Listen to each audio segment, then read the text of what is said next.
আমরা আমাদের দ্বিতীয় অধ্যায় অর্থাৎ জীবনের জন্য পানি এই চ্যাপ্টারটি তৃতীয় টাইপ নিয়ে আলোচনা করব অর্থাৎ জলজ উদ্ভিদ এবং প্রাণীর জন্য পানির প্রয়োজনীয়তা নিয়ে। আমাদের কোয়েশ্চেনে বলা হচ্ছে কোন উদ্ভিদটা মাটি এবং পানি উভয় জায়গায় আসলে জন্মাতে পারে? শাপলা, পদ্ম, কেশরদাম নাকি টোপাপানা? তোমরা কখনো শাপলা কিংবা পদ্ম বা টোপাপানা এগুলাকে পানি ছাড়া অন্য কোথাও জন্মাতে দেখেছো? নিশ্চয়ই না। সো আমাদের 34-এর উত্তর হবে কেশরদাম, যেটা আমাদের মাটি এবং পানি উভয় জায়গাতেই জন্মাতে সক্ষম। আমাদের পরবর্তী কোয়েশ্চেনে বলছে কোন উদ্ভিদটা জলে এবং স্থলে উভয় জায়গাতেই জন্মে? সেম কোয়েশ্চেন বাট অপশনগুলো ডিফারেন্ট। বলা হচ্ছে খুদিপানা, অরিপানা, হাইড্রিলা, কলমি। সো কোনটা হবে? আমাদের জলে এবং স্থলে উভয় জায়গাতে আসলে কলমি জন্মাতে পারে। কলমি শাক নিশ্চয়ই অনেকেই দেখে থাকবে। আমাদের প্রশ্নে বলা হচ্ছে মানুষের দৈহিক বৃদ্ধিতে আসলে কোনটি ঘটায়? সো আমাদের দৈহিক বৃদ্ধি ঘটাতে কে সাহায্য করে? ডেফিনেটলি আমিষ। আমাদের খাদ্য উপাদানের মধ্যে যে 6টা উপাদান আছে অর্থাৎ আমাদের শর্করা, আমিষ, স্নেহ, খনিজ লবণ, ভিটামিন, পানি, এর মধ্যে আমাদেরকে আসলে বৃদ্ধি ঘটাতে সাহায্য করে আমাদের আমিষ কিংবা প্রোটিন। উত্তর হবে ক অর্থাৎ প্রোটিন। আমাদের পরবর্তী কোয়েশ্চেনে বলা হচ্ছে নিচের কোনটি শুধুমাত্র পানিতেই জন্মায়? কেশরদাম, কলমি, সিঙ্গারা নাকি হেলেঞ্চা? কেশরদাম আর কলমির ব্যাপারটা আমরা দেখলাম যে এই দুইটা হচ্ছে গিয়ে পানি ছাড়াও আমাদের স্থলে জন্মাতে পারে। সো এখন সিঙ্গারা আর হেলেঞ্চার মধ্যে কোনটা শুধুমাত্র পানিতে জন্মায়? আমাদের পানির মধ্যে শুধুমাত্র সিঙ্গারাই জন্মাতে পারে। সো 37 নম্বর প্রশ্নের উত্তর হবে গ। আমরা 38 নম্বর প্রশ্নতে যাব। আমাদের 38 নম্বর প্রশ্নতে বলা হচ্ছে মাছের খাদ্য ভাণ্ডার হিসেবে কোনটি কাজ করে? সো মাছের খাদ্য ভাণ্ডার হিসেবে আসলে শাপলা কাজ করে, পদ্ম কাজ করে, কলমি কাজ করে নাকি শ্যাওলা কাজ করে? সো শ্যাওলাকে আসলে মাছ খাদ্য হিসেবে গ্রহণ করে, তাই মাছের খাদ্য ভাণ্ডার হিসেবে শ্যাওলা কাজ করে থাকে। 39 নম্বর প্রশ্নতে বলা হচ্ছে সবথেকে পরিচিত জলজ প্রাণীটা আসলে কোনটা? মানে কোন জলজ প্রাণীটা অনেক বেশি পপুলার বলো তো?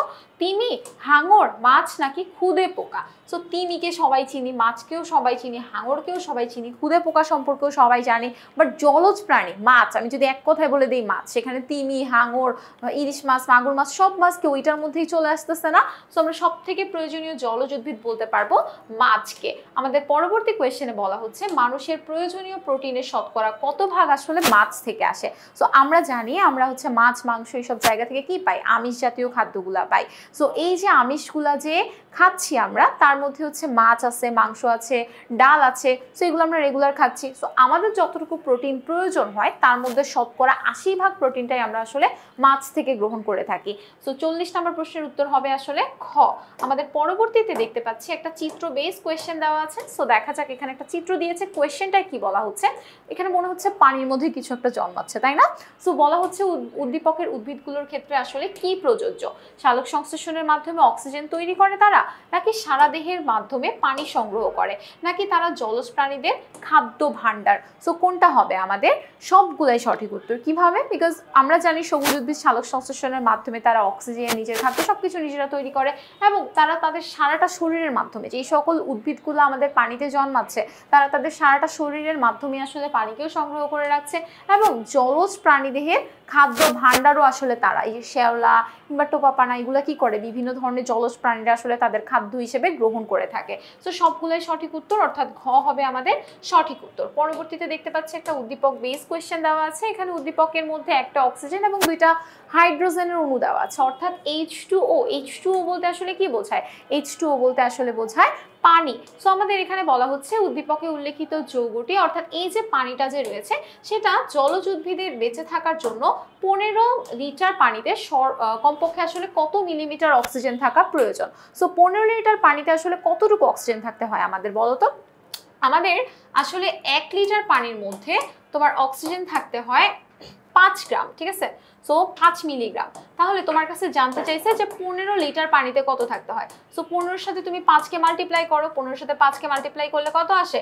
75 মিলিগ্রাম। তার মানে আমাদের যদি 1 লিটার পানির মধ্যে 5 মিলিগ্রাম অক্সিজেন থাকে, সো 15 লিটার পানিতে আমাদের জন্য 75 মিলিগ্রাম অক্সিজেন থাকা আসলে ম্যান্ডেটরি। সো 42-এর উত্তর হবে খ। আমরা যদি আমাদের 43 নম্বর প্রশ্নতে চলে যাই, 43 নম্বর প্রশ্নতে বলা হচ্ছে উদ্দীপকের যৌগটা দূষিত হলে, অর্থাৎ এই যে পানি যে আমাদের রয়েছে এই পানিটা যদি দূষিত হয় তাহলে আসলে কি হয়?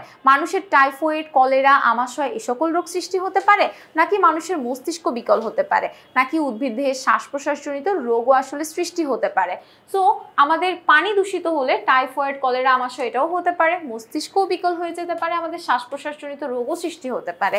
সো 43-এর উত্তর হবে ঘ, অর্থাৎ সবগুলো। আমরা আমাদের পরবর্তী 44 নম্বর প্রশ্নতে চলে যাব। আমাদের 44 নম্বর প্রশ্নতে বলা হচ্ছে, আচ্ছা এটাও একটা উদ্দীপক বেস কোয়েশ্চেন। বলা হচ্ছে নিচের চিত্রটি লক্ষ্য করো এবং 44 এবং 45 নম্বর প্রশ্নের উত্তর দাও। সো ঠিক আগের মতোই একটা উদ্দীপক দেখতে পাচ্ছি আমরা, একটা অক্সিজেন এবং দুইটা হাইড্রোজেন অর্থাৎ H2O অর্থাৎ পানির কথা বলেছে। সো বলছে এই যে পানি যে রয়েছে তার গলনাঙ্ক আসলে কত? সো তার গলনাঙ্ক কত? পানির গলনাঙ্ক 0 ডিগ্রি সেলসিয়াস, অর্থাৎ সে বরফ থেকে পানিতে পরিণতই হয়ে যে 0 ডিগ্রি সেলসিয়াস তাপমাত্রার সংস্পর্শে এলে। আমাদের 45 নম্বর প্রশ্নতে বলা হচ্ছে বিশুদ্ধ অবস্থায় পদার্থটা আসলে কেমন? সো বিশুদ্ধ অবস্থায় পদার্থটা কেমন বলতো? সে কি উভধর্মী হিসেবে কাজ করে, নাকি তড়িৎ পরিবহন করে না, নাকি সে পুরোপুরি নিরপেক্ষ? সো বিশুদ্ধ অবস্থায় আসলে সে উভধর্মী হিসেবে কাজ করে, এটা সঠিক উত্তর না। উভধর্মী পদার্থ হিসেবে তখন সে কাজ করতে পারে না, সে তড়িৎ পরিবহন করে না। বিশুদ্ধ পানি কখনোই তড়িৎ পরিবহন করে না এবং বিশুদ্ধ পানি হচ্ছে তার পিএইচ এর মান 7, অর্থাৎ সে টোটালি নিরপেক্ষ। সো 2 এবং 3 হবে 45-এর সঠিক উত্তর, অর্থাৎ 45-এর উত্তর হবে গ। আমরা আমাদের পরবর্তীতে একটা উদ্দীপক বেস কোয়েশ্চেন দেখতে পাচ্ছি, সেম উদ্দীপক বাট দেখো কোয়েশ্চেনগুলো কিন্তু ডিফারেন্ট।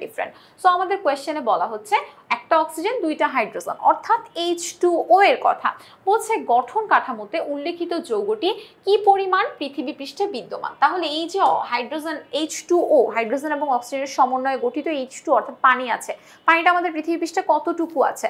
আমরা জানি আমাদের পৃথিবী পৃষ্ঠের মধ্যে 3 ভাগ জল এবং 1 ভাগ স্থল রয়েছে। 3 ভাগ জল বলতে কতটুকু বলতো? 75%, অর্থাৎ পৃথিবী পৃষ্ঠে পানি বিদ্যমান 75%। আমাদের 47 নম্বর প্রশ্নতে বলা হচ্ছে যৌগটির দশা হচ্ছে। সো যৌগটার কেমন দশা? সে 0 ডিগ্রি সেলসিয়াস তাপমাত্রায় কঠিন, এটা কি সঠিক? বলছে 5 ডিগ্রি সেলসিয়াস তাপমাত্রায় ভারী, সে কি 5 ডিগ্রি সেলসিয়াস তাপমাত্রায় ভারী, নাকি 100 ডিগ্রি সেলসিয়াস তাপমাত্রায় গ্যাসীয়? তো তুমি নিজে একটু চিন্তা করো তো, আমরা কতবার পড়লাম একই কোয়েশ্চেন, যে 0 ডিগ্রি সেলসিয়াস তাপমাত্রার সংস্পর্শে পানি যখন আসে তখন সে কঠিন থেকে তরলে পরিণত হয়, অর্থাৎ বরফ থেকে সে লিকুইড পানি হয়ে যায়। সো এটা একদমই কারেক্ট আনসার না। এগুলা কিন্তু ছোট ছোট ট্রিক্স, ঠিক আছে? তোমাদের এই ট্রিক্সগুলো মনে রাখতে হবে।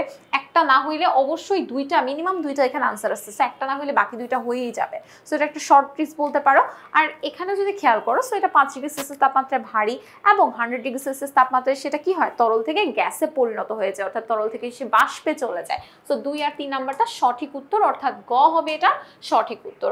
পরবর্তীতে আমরা আরো একটা উদ্দীপক বেস কোয়েশ্চেন দেখতে পাচ্ছি। বলছে বর্তমানে মানুষ মাছ চাষে আগ্রহী হচ্ছে।